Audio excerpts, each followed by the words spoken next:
ரொட்டி துண்டை எடுத்து வெளியே வச்சாங்க. கொஞ்சம் அத்தி பழங்கள் வச்சுருந்தாங்க, திராட்சை பழங்கள் கொஞ்சம் வச்சுருந்தாங்க. திராட்சை பழத்தை சாராக பிழிஞ்சாங்க. பிழிஞ்சிட்டு வச்சிருந்த ரொட்டி துண்டை எடுத்து அந்த திராட்சை பழத்தினுடைய சாறில் ஊற போட்டாங்க. அப்படி கடித்து சாப்பிட முடியாதுன்னு சொல்லி அந்த திராட்சை பழத்தினுடைய சாறிலே ரொட்டி துண்டுகளை ஊற போட்டாங்க. ஊற போட்டுட்டு சரி கொஞ்ச நேரம் படுக்கலாம் அப்படின்னு தலையை கீழே வச்சாங்க. மேலே பார்த்தா அந்த பில்டிங்கெல்லாம் அப்படி உடஞ்சி ஒரு விதமான அலங்கோலமான காட்சியில் நிற்கிது. நல்ல இருந்த ஒரு பில்டிங்னு நினைக்கிறேன். அதை பார்த்தவொன்னே அவங்க உள்ளத்தில் ஒரு எண்ணம் ஏற்படுது, இப்படி உடஞ்சிருக்குதே, இதை மாதிரி உலகமும் உடஞ்சி போச்சுன்னா மறுபடியும் எப்படி அல்லாஹ் மறுபடியும் இதை கொண்டு வருவான் அப்படின்னு ஒரு தெளிவை நோக்கி உண்டான தேடல். அது சந்தேகத்தில் வந்து தேடல் அல்ல. இப்போ நம்ம எல்லாத்துக்குமே சந்தேகம்லாம் இல்லை, சத்தியமாக அல்லாஹ் மறுபடியும் கொண்டு வருவான் இல்லையா? அதே மாதிரி நம்பிக்கை உசைர் அலைஹிஸ்ஸலாம் உண்டு. நபியாச்சு, அவங்க நம்பிக்கை இல்லாமல் இருப்பாங்களா? ஆனால் அதை நமக்கு ப்ராக்டிக்கலாக அல்லாஹ் சொல்லி கொடுத்தா நல்லா இருக்குமே நினச்சாங்க. அல்லாஹ் இஸ்ராயல் அனுப்பி வச்சு தான் கூட்டு போயிட்டான். அவர்களை அல்லாஹு தாலா தூக்கத்திலேயே அவர்களுடைய ஆத்மாவை எடுத்து விட்டான். நீங்கள் ஒன்றை புரிய வேண்டும், நாமும் ஒவ்வொரு நாளும் தூங்க போகிறோம். தூக்கம் என்பது ரசூலுல்லாஹ் சொன்னாங்க அஹுல் மௌத், ஒரு சின்ன மரணம்னாங்க. ஏன்னா நாம் தூங்க போகும்போது நம்முடைய ஆன்மா நம்ம இடத்துல இருக்காது. அல்லாஹ் சொல்கிறான், யாருக்கு இன்னமும் கொஞ்ச காலம் உலகத்தில் வாழணும்னு அல்லாஹ் முடிவு பண்ணியிருக்கானோ அவங்களுக்கு மட்டும்தான் ரூஹை திரும்பி கொடுப்பான். இல்லைன்னா அப்படியே முடிஞ்சு போச்சு அவங்களுடைய நாட்கள், அவங்களுடைய தவணை முடிஞ்சு போச்சுன்னா அந்த தூக்கத்திலேயே அல்லாஹ் அழைச்சிக்குவான். எத்தனையோ பேரை பார்க்குறோமா இல்லையா, கேள்விப்படுறோமா இல்லையா, ராத்திரி தூங்க நல்லா தாங்க போனார், எப்போதுமே தஹஜ்ஜத்துக்கு எஞ்சிடுவார், இன்னைக்கு எந்திரிக்கலையே. எப்போதுமே காலையில் சுறுசுறுப்பாக 4 மணிக்கெலாம் எந்திரிச்சு அவர் வேலைக்கு போயிடுவாருங்க, இன்னைக்கு 5:30 மணி ஆச்சு, கதவு திறக்கவே இல்லை. என்னன்னு பார்த்தா உடச்சி தான் போய் பார்த்தோம், உள்ள ஆள் தூக்கத்திலே மௌத்தாயிட்டாரு. இந்த மாதிரி கேள்விப்படுதல் என்பது ரொம்ப அதிகமாக இருக்குது. அப்போ புரியணும், தூக்கம் என்பது ஒரு மரணம். அதனால தான் ரசூலுல்லாஹ் சொன்னாங்க, தூங்கி எழுந்தவுடன் என்ன துவா ஓதுங்க, அல்ஹம்துலில்லாஹில்லதி அஹ்யானா பஅதமா அமாதனா வ இலைஹின் நுஷூர். அல்லாஹ்வுக்கே எல்லா புகழும். அவன் எப்படிப்பட்டான் தெரியுமா? என்னை மௌத்தாக்கினதுக்கு பின்னாடி மறுபடியும் உயிர் கொடுத்துருக்கான். என்னை மௌத்தாக்கிட்டான், ஆக்கின பின்னாடி மறுபடியும் ரூஹு கொடுத்துருக்கான், கொடுத்து என்னை வாழ வச்சிருக்கான். மறுபடியும் அவன்கிட்ட தான் போக போகிறேன், மறுபடியும் நாங்கள் எல்லாம் அவன்கிட்ட தான் போக போகிறோம் அப்படின்ற துவா ஓதிக்கிங்க, ஏன்னா நீங்கள் மௌத்துலேருந்து வெளியே வந்திருக்கீங்க அப்படின்னு ஸல்லல்லாஹு அலைஹி வஸல்லம் சொன்னாங்க. அப்போ தூக்கம் என்பது ஒரு சிறு மரணம். இப்போ அல்லாஹ் உசைர் நபிக்கு அந்த தூக்கத்திலே உங்களுடைய ஆன்மாவும் அப்படி தூங்க வச்சுட்டான், அவங்களுடைய ரூஹை எடுத்துட்டான். எத்தனை நாள் தூங்குனாங்க? நம்ம தூங்குனா ஒரு நாள் தூங்குவோமா? ஒரு நாள் 24 மணி நேரம் தொடர்ச்சியாக தூங்குறதுலாம் பெரிய அரிதிலும் அரிது. அதிகபட்சம் போனால் ஒரு 8 மணி நேரத்துலேருந்து 10 மணி நேரம், அதிகம் போக நைட்டே தூங்குறனாலும் ஒரு 1/2 நாள் தூங்குனா பெருசு. அதுக்கு மேலே என்ன தான் கடந்தாலும் உறக்கம் வராது. அதில் உசைர் அலைஹிஸ்ஸலாம் உறங்கினார்கள் 100 வருஷம் தூங்கினார்கள். 100 ஆண்டு அவர்களை அல்லாஹ் தூங்க வைத்தார். தூங்க வைத்த அல்லாஹ் சொல்கிறான், அந்த 100 வருஷம் கழிஞ்ச பின்னாடி உசைர் நபியை வந்து மறுபடியும் இஸ்ராயில் ரூஹை கொடுத்து எழுப்புனாங்க. எழுப்பி எந்திரிச்சு போகிறாங்க. நீங்கள் எவ்வளோ நேரம் தூங்கிருக்கீங்க நினைப்பீங்க அப்படின்னு கேட்டாங்க. எவ்வளோ நேரம் தூங்கியிருப்பீங்க? நான் என்ன காலையில் படுத்தேன், கொஞ்சம் அந்த சூடு ஏறுற சமயத்தில் படுத்தேன், இப்போ சூரியன்லாம் கொஞ்சம் மாலை நேரத்துக்கு வந்திருக்கு, ஒரு 2 மணி நேரம் 3 மணி நேரம் தூங்கியிருப்பேன் அப்படிங்கிறாரு. அப்போ அல்லாஹ் சொல்ல வச்சான், நீங்கள் 100 வருடம் தூங்கியிருக்கிறீர்கள், 100 ஆண்டு தூங்கியிருக்கிறீர்கள் அப்படின்னு சொல்லிட்டு அடுத்து ஒரு செய்தி சொல்கிறான்.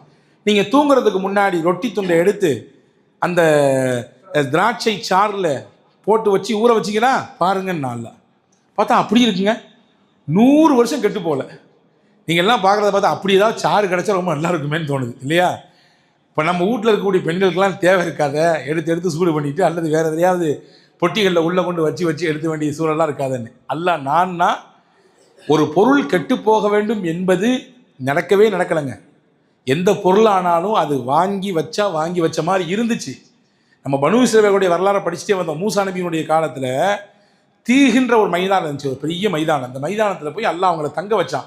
மூசா நபி அழைச்சிட்டு வந்தாங்கல்ல, அப்படி பைத்துல் முகத்தஸ் கூட்டி வரும்போது ஒரு மைதானத்தில் அல்லாஹ் தங்க வச்சான்.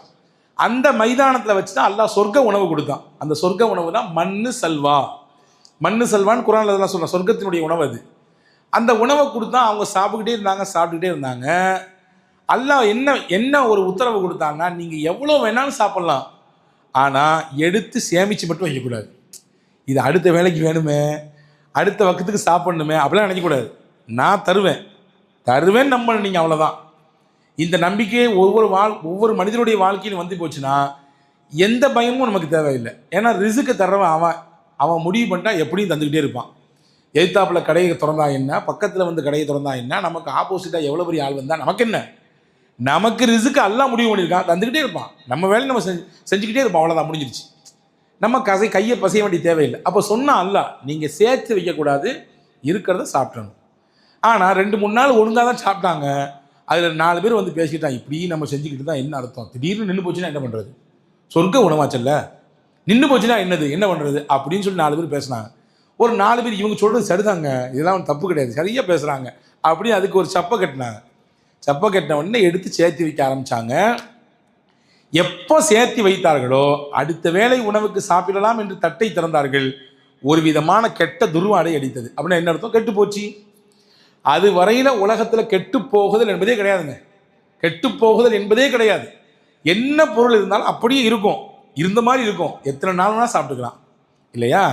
இன்னைக்கு கெட்டு போகக்கூடாதுன்னு சொல்லி நம்ம டப்பாலை கொண்டு அடைச்சிடறோம். டப்பாலை அடைச்சி எத்தனை நாள் சாப்பிடலாம், ஒரு மாதம் கூட சில நபர்களுடைய வீடுகளிலே கேள்விப்படும் 1 மாத காலம் டப்பால் அடக்கப்பட்டிருக்குது.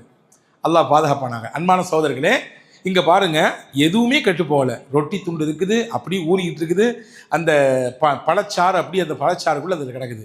பார்த்தீங்களா, 100 வருஷம் தூங்கணும்னு சொல்கிறீங்களே, பாருங்கள் என்ன அப்படி இருக்குது அப்படின்னு உசைர் அலைஹிஸ்ஸலாம் கேட்டாங்க. சரி, நீங்கள் ஒரு கழுதையில் வந்தீங்களா, கோவேரி கழுதையில், அந்த கழுதை எப்படி இருக்குன்னு பாருங்கன்னா, அங்கே பார்த்தா அந்த கழுதெல்லாம் இல்லை, அது எலும்பு கூடாகி கிடக்குது. வெறுமின்ன அதனுடைய எலும்புகள் மட்டும் சிதறி கிடக்குது. நீங்கள் உங்களுக்கு ஒரு எண்ணம் ஏற்பட்டுச்சு. என்ன எண்ணம், இந்த உலகத்தில் எல்லாம் அழிஞ்ச பின்னாடி மறுபடியும் அல்லாஹ் எப்படி உருவாக்குவான்னு ப்ராக்டிக்கலாக பார்க்கணும்னு ஆசைப்பட்டீங்கள. நீங்கள் வந்த கழுதையை பாருங்கள். இப்போ அல்லாஹ் மறுபடியும் அந்த கழுதைக்கு உயிர் கொடுக்க போகிறான். அந்த கழுதையின் பெயரை சொல்லி வந்த மலக் அழைத்தார்.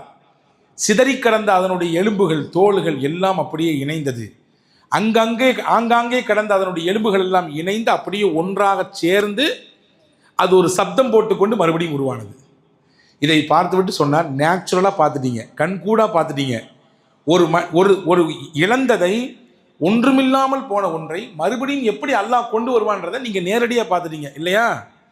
இதுதான் உங்களுக்கு மட்டுமல்ல உலகத்துக்கான பாடம். உலகம் அழிஞ்சு போச்சுன்னா, எல்லாம் மண்ணோடு மண்ணு ஆகி போச்சுன்னா எப்படி மறுபடியும் எல்லாத்தையும் எல்லாம் எழுப்புவான். எத்தனை ஆண்டுகளுக்கு முன்னாடி இறந்து போனவங்கன்னா மண்ணு கீழே இருக்கிறாங்க, அவங்க உடம்புலாம் மண்ணோடு மண்ணா மக்கி உக்கி போயிருக்குமே, எப்படி அவங்கெல்லாம் வருவாங்க அப்படின்னு சந்தேகம் யாருக்கெல்லாம் இருக்குதோ, யாரெல்லாம் அறிவாளித்தனமாக இப்படி யோசிக்கிறாங்களோ அவங்க எல்லாத்துக்கும் பாடத்தை அல்லாஹ் உசைர் நபியை வச்சு சொன்னான். உசைர் நபியை வச்சு அல்லாஹ் சொன்னான். 100 வருஷம் கழிஞ்சு போச்சா, கிளம்பி வீட்டுக்கு போகலான்னு போனார். எங்கே, ஒரு நூற்றாண்டு முடிஞ்சு போச்சுங்க. ஒரு நூற்றாண்டுலாம் வேணாம், 1 மாதம் நம்ம சென்னையில் வெளியே எங்கேயாவது போகாமல் இருந்தோம்னா ரூட்டு மாறி போயிடும், தெரியாது, புதுசாக இருக்கும் இல்லையா. 1 நூற்றாண்டு ஆள் வெளியே வரல. இப்போ 100 வருஷத்துக்கு முன்னாடி வீட்டுக்கு போனாலும் அவள் வீடு தெருலாம் மாறி போச்சு. அவங்க வீட்டில் ஒரு வயசான பெண் இருந்தாங்க. அந்த பெண்ணுக்கு 118 வயசு, கண்ணு தெரியல, கால் நடக்க முடியல, முடமாகி போயிட்டாங்க. அவங்களால எதுவுமே செய்ய முடியல, ரொம்ப நோயில் படுத்து கிடக்காங்க அந்த அம்மா.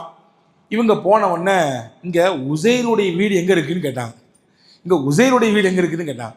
இதாங்க உசைருடைய வீடு. அப்படியா, நான் தாங்க உசைர்னு சொன்னார். இவருக்கு 40 வயசு, இவர் தூங்கும்போது 40 வயசு தான், 100 வருஷத்துக்கு பின்னாடி 40 வயசு தான். அந்த அம்மாவுக்கு இவர் போகும்போது 18 வயசு, இப்போ எத்தனை வயசு, 118 வயசு. நான் தாங்க உசைர்னா. அந்த அம்மா சொல்லிச்சு, சும்மா கடங்க, நீங்கள் வேற 100 வருஷமாக காணா போட்டு தேடிட்டு இருக்கோம் அவரை, 100 வருஷம் ஆச்சு, எங்கே போனான்னு தெரியல. இல்லைங்க நான் தாங்க உசைர் அப்படின்னு அவர் சொல்கிறாரு. உசைர் அலைஹிஸ்ஸலாம் சொல்கிறாங்க. அந்த அம்மா சொன்னாங்க, எங்கள் உசைர் யார் தெரியுமா, அல்லாஹ்விற்கு நெருக்கமானவர், நபி. அது மட்டுமல்ல, அவர் துவா செய்தால் அல்லாஹ் உடனே கபூல் செய்வான். அல்லாஹ்விடத்திலே துவாவுக்கு கபூலியத்தை பெற்றவர். நீங்கள் வேணா, எனக்கு உடம்பு சரியில்லை, கண் பார்வை இல்லை, கால்லாம் முடமாகி போச்சு, நீங்கள் வேணா உண்மையிலே நீங்கள் உசைராக இருந்தால் எனக்காண்டி துவா செய்யுங்க, நான் குணமாறான பார்ப்போம் அப்படின்னா உடனே கையில் துவா செய்யும், யா அல்லாஹ் இவர் இந்த அம்மாவுக்கு நல்ல நோய் நிவாரணத்தை கொடு. அவங்க வீட்டில் வேலை செஞ்ச ஒரு அடிமை பெண் அது. கையை அல்லாஹ் துவா செய்து விட்டு கையை தான் கீழே போட்டாங்க. காலை இஞ்சி நடக்க ஆரம்பிச்சிடுறாங்க, எந்திரிச்சிடறாங்க, பார்வையெல்லாம் தெரிஞ்சு போகுது. அந்த அம்மா சொன்னாங்க, நிச்சயமாக நீங்கள் தான் உசைர், நீங்கள் உசைர் என்பதை நான் நம்புகிறேன் அப்படின்னு உசைர் அலைஹிஸ்ஸலாம் கூட்டிட்டு அப்படியே போகிறாங்க. அதாவது பனு இஸ்ராயல்கள், அதாவது இஸ்ரவேல மக்கள் எல்லாம் குழுமி இருக்கக்கூடிய ஒரு சபை. அந்த சபையில் போய் இந்த அம்மா சொல்கிறாங்க, நம்ம 100 வருஷமா தொலைச்சமே உசைர் இந்த வந்துட்டார், இவர் தான். அங்க இருந்தவங்க எல்லாம் எல்லாம் புது புது ஆட்கள். இவர் போகும்போது அந்த ஆட்கள்லாம் இல்லை, அவங்க பிள்ளைகள் தான் உட்கார்ந்துருக்குங்க. உசைர் அலைஹிஸ்ஸலாம் பெத்த பிள்ளை அங்க இருந்தார். உசைர் அலைஹிஸ்ஸலாம் பெத்த மகனும் அங்கே இருந்தார். அவருக்கு வயது 120. உசைர் அலைஹிஸ்ஸலாமுடைய மகனுக்கு வயது 120, அத்தாவுக்கு 40. அத்தாவுக்கு 40, பிள்ளைக்கு 120. அவர் நேரம் எஞ்சி வந்தார். யார் இவர்? எங்கள் அத்தாவாக்கும். அந்த அம்மாட்ட கேட்டார், இவர் எங்கள் அத்தாவா? எங்கள் அத்தா எங்களுக்கு தெரியும், நீங்கள் கொஞ்சம் அமைதியாக இருக்கீங்கன்னு அந்த அவர் சொல்கிறாரு. இவர் சொல்கிறாரு, உசைர் அலைஹிஸ்ஸலாம், நான் தான் உங்கள் அத்தா, நான் தான். எங்கள் அத்தாவுக்கு என்னுடைய 2 தோள் பட்டைக்கும் இடையிலே, 2 தோள் புஜத்துக்கும் இடையில ஒரு கருப்பு நிறத்திலே அடையாளம் இருக்கும், ஒரு கருப்பு நிற மச்சம் இருக்கும். அது நுபுவத்தினுடைய அடையாளம். உங்கள்கிட்ட இருக்காது அப்படின்னு கேட்டாங்க. அப்படி தன்னுடைய சட்டையை கழட்டி காமிச்சாங்க. அந்த மச்சம் அப்படியே அழகா இருக்குது. அப்போ மகனும் ஒத்துக்கிட்டாரு. பேர பிள்ளைங்களும் வயசான பிள்ளைங்க இருக்காங்க. இப்போ எல்லா மக்களும், இஸ்ரவேல் மக்கள் எல்லாம் உசைர் அலைஹிஸ்ஸலாம் பக்கத்தில் வந்து, எங்கள் முன்னோர்கள்லாம் சொல்லியிருக்காங்க, எங்கள் முன்னோர்கள் எங்களுக்கு சொல்லி கொடுத்துருக்காங்க, நம்ம சமுதாயத்தில் உசைர் ஒருத்தர் இருக்கிறாரு, அவருக்கு மூசா அலைஹிஸ்ஸலாமுக்கு அருளப்பட்ட தௌராத் வேதெல்லாம் நல்ல மனப்பாடம், நிறைய அவர் மனப்பாடம் செஞ்சு வச்சிருக்கிறாரு அப்படின்னு எங்கள் முன்னோர்கள்லாம் சொல்லி வச்சிருக்காங்க. நீங்கள் ஒன்று இந்த இடத்துல புரிஞ்சுக்கணும், உலகத்தில் அனுப்பப்பட்ட வேதங்களில் திருக்குரானை மட்டும்தான் கோடிக்கணக்கான மக்களின் உள்ளங்களிலே அல்லாஹ் சேர்த்து வைத்தான். திருக்குரான் மட்டும்தாங்க. வேற எந்த வேதத்தையும் இவ்வளவு அதிகமான மக்கள் மனப்பாடம் பண்ணல. சொல்ல போனால் வேதங்களை நிறைய பேர் மனப்பாடமே பண்ணலை. கொஞ்சம் கொஞ்சம் தேவைப்பட்ட இடங்கள்ல அப்படி இப்படி கொஞ்சம் மனப்பாடம் பண்ணிட்டாங்க, அவ்வளோதான். உசைர் அலைஹிஸ்ஸலாமை தவிர ஜபூர் இருந்துச்சு, இஞ்சில் இருக்குது, அதே மாதிரி தௌராத் இருக்குது, அதுக்கடுத்து 4வது குரான். குரான் மட்டும்தான் உலகத்தில் கோடிக்கணக்கான மக்களுடைய உள்ளங்களில் மனப்பாடம். இன்னைக்கு உங்களுக்கு தெரியுமா, யூஎஸ் போன்ற பெரிய பெரிய, அதாவது மேற்கத்திய நாடுகளில் முஸ்லீம் மக்கள் அதிகமான கவனத்தை எங்கே திருப்பியிருக்காங்க அப்படின்னா குரானை மனப்பாடம் பண்ணுறதில்ல. தங்கள் வீட்டில் இருக்கக்கூடிய பிள்ளைகளுக்கு எப்படியாவது குரானை மனசில் கொண்டு சேர்த்தரணும், குரானை மனப்பாடம் பண்ணக்கூடிய மனனம் செய்திருக்கக்கூடிய பிள்ளைகளாக தலைமுறையாக எங்களுடைய பிள்ளை இருக்குன்னு சொல்லி ஆசைப்படுறாங்களாம். இன்னைக்கு அதிகரித்திருக்கிறது அந்த மாதிரியான விஷயங்கள். இப்போ கவனிங்க, இவங்க சொன்னாங்க, இந்த இஸ்ரவேல் மக்கள்லாம் எங்கள் முன்னோர்கள் சொல்லியிருக்காங்க தௌராத்தை வந்து உசைர் மனப்பாடம் பண்ணியிருக்காருன்ட்டு. இந்த புக்த்நஸர்னு சொல்லி ஒரு மன்னர் இருந்தான், அவன் ரொம்ப கொடுமைக்காரன், நிறைய அழிச்சாட்டியம் பண்ணியிருக்கான், மக்கள் எல்லாம் அழிச்சிருக்கான், நிறைய கொன்று குவிச்சிருக்கிறான். அவனுடைய அந்த காலகட்டத்திலே தௌராத்தை அவன் மொத்தமாக எரித்து விட்டான். தௌராத்துடைய பிரதி எங்கள்கிட்ட இல்லை, அதனால் நீங்கள் தௌராத்தை மனப்பாடம் பண்ணியிருக்கீங்கல்ல, நீங்கள் எப்படியாவது கொஞ்சம் உங்களுடைய மனசக்தியை திரட்டி மறுபடியும் அந்த தௌராத்தை எழுதித்தாங்களேன், மறுபடியும் அந்த தௌராத்தை தொகுத்து கொடுங்களேன் அப்படின்னு சொல்லி இந்த மக்கள்லாம் போய் கேட்டாங்களாம். உடனே உசைர் அலைஹிஸ்ஸலாம் சொன்னாங்க, அல்லாஹ் எனக்கு வழங்கிய ஆற்றல் இந்த மனனம் செய்யக்கூடிய வாய்ப்பை கொடுத்தா, அது மட்டுமல்ல என்னுடைய தகப்பனார் எனக்கு சொல்லி கொடுத்துருக்காரு. மூசா அலைஹிஸ்ஸலாம் காலத்தில் இருந்த ஒரு தௌராத்தினுடைய ஒரு பிரதியை நாங்கள் 2 பேரும் சேர்ந்து ஒரு இடத்துல போய் ஒளிச்சு வச்சுருந்தோம், ஒரு இடத்துல புதைச்சி வச்சுருந்தோம். அது எனக்கு மட்டும்தான் தெரியும். வாங்கன்னு கூட்டி போய் அந்த இடத்துல தோண்டி பார்த்தா உள்ளபடியே அங்கே தௌராத்தினுடைய பழைய புத்தகம் இருந்தது. அதில் நிறைய பக்கங்கள் கிழிந்து போயிருந்தது, நிறைய மண்ணுகள் எல்லாம் அரித்திருந்தது. அதை எடுத்து ரெஃபரன்ஸுக்கு வச்சுக்கிட்டு தான் மனசில் இருக்கக்கூடிய தௌராத்தினுடைய வேதத்தை அப்படியே எழுதுனாங்க, கையால் எழுதுனாங்க. எழுதி முடித்தாங்க. அவங்களுக்கு மொத்த மக்களுக்கு முன்னாடி உட்கார்ந்து அந்த தௌராத் வேதத்தை முழுசாக ஓதுனாங்க. ஓதி காட்டி முடிக்கும் பொழுது தான் அந்த சமுதாயம் சொல்லிச்சான், நீங்கள் அல்லாஹ்வுடைய புள்ள அப்படின்ச்சான். அல்லாஹ்வுடைய நபின்னு அது சொல்ல வேண்டிய இடத்துல நீங்கள் அல்லாஹ்வுடைய புள்ளன்னு சொல்லிச்சு. அல்லாஹ் குர்ஆன்ல சொல்கிறான், காலத்தில் யஹூது உஸைர் இப்னுல்லாஹ் வ காலத்தின் நஸாரா மஸீஹ் இப்னுல்லாஹ். கிறிஸ்டியன்ஸ் சொன்னாங்க ஈசா இப்னு மரியம் இருக்காரு, அவர் அல்லாஹ்வுடைய புள்ளன்னு சொன்னாங்க. ஆனால் யூதர்கள் சொன்னாங்க உஸைர் அல்லாஹ்வுடைய புள்ளன்னு சொன்னாங்க. ரெண்டுமே தப்பு. அல்லாஹ்வுக்கு பிள்ளையும் கிடையாது, அவன் யாருக்கும் பிள்ளை கிடையாது. லம் எலிது வலம் யூலது, அப்படிதான் நம்பியிருக்கோம் நம்ம. அல்லாஹ்வுக்கும் பிள்ளை கிடையாது, அவனும் யாருடைய பிள்ளையும் கிடையாது. ஆனால் இவங்க சொன்னாங்க, ஏன்பா அப்படி சொல்றீங்க அப்படின்னு கேட்டால் அவங்க சொன்னாங்க, இந்த வேதம் அருளப்பட்ட மூசா கூட இறைவனால் கொடுக்கப்பட்டதை வாங்கி அப்படி நம்மகிட்ட பாஸ் பண்ணாரு. ஆனால் வேதம் கொடுக்கப்படல இவருக்கு. இவர் அப்படி மனசில் தேக்கி வச்சிருக்காருன்னா, இவர் அப்படி அதை உள்ளத்தில் வச்சு அதை அப்படியே நம்மளுக்கு வந்து காப்பி பண்ணி இறக்கி தந்திருக்காருன்னா, இந்த பெரிய ஆற்றல்லாம் யாரும் கிடைக்காது. இதெல்லாம் வந்து இறைவனுடைய கருணை இல்லாமல் யாரும் கிடைக்காது. எனவே இவர் அல்லாஹ்வுடைய பிள்ளைதான் என்று அவர்கள் எல்லாம் சொன்னதாக ஒரு வரலாற்று குறிப்பிடுகிறது. ஆக அந்த மக்கள் உஸைர் அலைஹிஸ்ஸலாம் வெளிப்படுத்திய இந்த அதிசயத்தை, அற்புதத்தை பார்த்து நேர்வழி பெறுவதற்கு பகரமாக அவங்க வேற மாதிரி சிந்திக்க துவங்கினாங்க. அதுக்கு அடுத்து உஸைர் அலைஹிஸ்ஸலாம் இருந்த அந்த மக்களை சரி செய்தார்கள், நேர்வழிப்படுத்தினார்கள். பல பேர் அவங்களுக்கு பின்னாடி இருந்தாங்க. நிறைய பேர் கொஞ்சம் சிந்தனை மாறி போய் எப்படி ஈசா அலைஹிஸ்ஸலாமை அல்லாஹ்விற்கு நிகராக கடவுளாக மாற்றி விட்டார்களோ, அப்படி யூதர்களிலே சிலர் உசைர் அலைஹிஸ்ஸலாமையும் அல்லாஹ்விற்கு நிகராக கடவுளாக மாற்ற துவங்கினார்கள். அல்லாஹ்ட்ட உசைர் நபி சொன்னாங்க, யா அல்லாஹ், உன்னுடைய அதிசயத்தை அத்தாட்சியை நேரடியாக பார்த்தவனா, நான் யாருக்கும் என்னைய வணங்குன்னு சொல்லலை, நான் அப்படி சொல்லவும் மாட்டேன், அப்படியான சிந்தனை எனக்கு கிடையாது. ஆனால் இந்த மக்கள் செய்யக்கூடிய தப்புக்கு என் மேலே நீ பொறுப்பு சாட்டாது. இவங்களுக்கு நான் எவ்வளவுதான் சொல்லியும் கூட அவங்களுடைய சிந்தனை இது ஏற மாட்டேங்குது என்று கடைசி வரை அந்த மக்களோடு, நான் அல்லாஹ்வுடைய புள்ளலாம் கிடையாதுயா, நான் சாதாரண ஒரு அடிமை. இன்னைக்கு யாராவது கொஞ்சம் நல்ல வார்த்தைகள் சொல்லிட்டாங்கன்னா, நீங்கள் சாமியா அப்படின்னு 4 பேர் சொல்லிட்டா முடிஞ்சு போச்சு. அவனுக்கே என்ன ஏற்படுது, ஆமாம் நாம் ஒரு சாமியாக இருப்போமோ, நாம் உள்ளபடியே ஒரு தெய்வ பிள்ளையாக இருப்போமோ. அதனால தானாங்க அந்த எலெக்ஷன் வரும் பொழுது இங்கே இருக்கிற பிரதமர், நான் கடவுளின் குமாரன்னு சொன்னார் தெரியுமா உங்களுக்கு? அந்த மாதிரி பேச்சு தான் பேசினார்.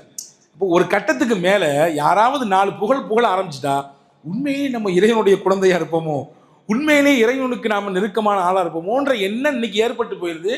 அதனால தான் ஆன்மீகத்தில் பித்தலாட்டங்கள் வருது. ஆன்மீகத்தில் கூட நிறைய பித்தலாட்டங்கள். ஒன்றை புரிஞ்சுக்குங்க, ஒருவர் தன்னை கடவுள் என்கிறார் அல்லது கடவுளுக்கு நிகராக நான் என்று ஒருத்தர் சொன்னார்னா, அவரை விட டுபாக்கூர் உலகத்தில் யாருமே கிடையாது. அவரை விட ஒரு மட்டமான ஆள் உலகத்தில் யாரும் கிடையாது. இதுதான் இஸ்லாத்தினுடைய பார்வை. முகமது நபி தன்னை கடவுள் என்று கடைசி வரை சொன்னதே இல்லை. என்னை நீங்கள் கடவுளுக்கு நிகராக கொண்டு போயிடாதீங்கன்னு சொல்லி தடுத்தாங்க. என்னை கடவுளுக்கு நிகராக கொண்டு போய் வச்சிடாதீங்கன்னு சொல்லி தடுத்தாங்க. ஆக ஹஜ்ரத் உசைர் அலைஹிஸ்ஸலாம் அதற்காக வேண்டி போராடினாங்க. என்னை கடவுள்னு சொல்லிடாதீங்கன்னா, அல்லாஹ்வுடைய புள்ளலாம் கிடையாதுன்னு சொன்னாங்க. ஆனால் சில பேர் ஏற்றுக்கிட்டாங்க, சில பேர் ஏற்றுக்கொள்ளவில்லை. அப்படி அவங்களுடைய கதை முடிஞ்சிருச்சு. ஹஜ்ரத் உசைர் அலைஹிஸ்ஸலாம் வாழும் காலம் வரை வாழ்ந்தார்கள். அதற்கு பிறகு அல்லாஹ்விடத்தில் சென்றார்கள். அதற்கு பிறகு சில நபிமார்கள் வந்தார்கள். அதாவது ஹஜ்ரத் ஜக்கரியா அலைஹிஸ்ஸலாம், ஹஜ்ரத் யஹ்யா அலைஹிஸ்ஸலாம், அதற்கடுத்து ஈசா அலைஹிஸ்ஸலாம், அதற்கு இறுதியாக முஹம்மது ஸல்லல்லாஹு அலைஹி வஸல்லம். ஆக இந்த நபிமார்களின் இந்த வரலாற்று தொடரிலே இதோடு 21 நபிமார்களை பார்த்து விட்டோம். 4 நபிமார்கள் இருக்குது. ஆனால் நமக்கு 2 நாள் தான் இருக்குது. 2 நாள் தான் இருக்குது. 26, 27. வாய்ப்பு இருந்தால் இன்ஷா அல்லாஹ் 27க்கு பின்னாலும் இது தொடரும் இன்ஷா அல்லாஹ். ஒரு 4 நபிமார்களை பற்றி கம்ப்ளீட்டாக முடிச்சுட்டு இந்த தொடரை அப்படி நம்ம முடிச்சுக்கலான்னு ஒரு எண்ணம் இருக்குது. அல்லாஹு தாலா இந்த தொடரில் நாம் கேட்ட நபிமார்களுடைய சரிதையின் மூலமாக நம்முடைய ஈமானுக்கு அல்லாஹ் நெஞ்சுரத்தை தருவானாக. உள்ளபடியே உங்களுக்கு நான் நம்புகிறேன். ஆனால் எனக்கு தனிப்பட்ட முறையில் இந்த நபிமார்களின் சரிதையை படிக்கும் பொழுது, அதை உள்வாங்கும் பொழுது, எவ்வளவு விஷயம் நம்ம இது நாள் வரையே தெரியாமல் இருக்கிறோம் அப்படிங்கிற ஒரு சிந்தனை தான் ஏற்பட்டதே ஒழிய, இதில் பெருமைப்படுவதற்கோ நான் சொல்கிறேன் நீ எல்லாரும் கண்டிப்பாக உட்காந்து கேட்டு தான் ஆகணும் அப்படின்ற எண்ணமெல்லாம் எனக்கு கிடையாது. மாஷா அல்லாஹ். எனவே இதன் மூலமாக வல்ல அல்லாஹ் சிறந்த பலனை நம் யாவருக்கும் வழங்க வேண்டும் என்று இந்த நேரத்திலே நாம் எல்லோரும் துஆ செய்து கொள்ளும். அல்லாஹ் தௌஃபீக் செய்வானாக. ஆமீன். வாஹிர் தாவானில் அல்ஹம்துலில்லாஹி ரப்பில் ஆலமீன்.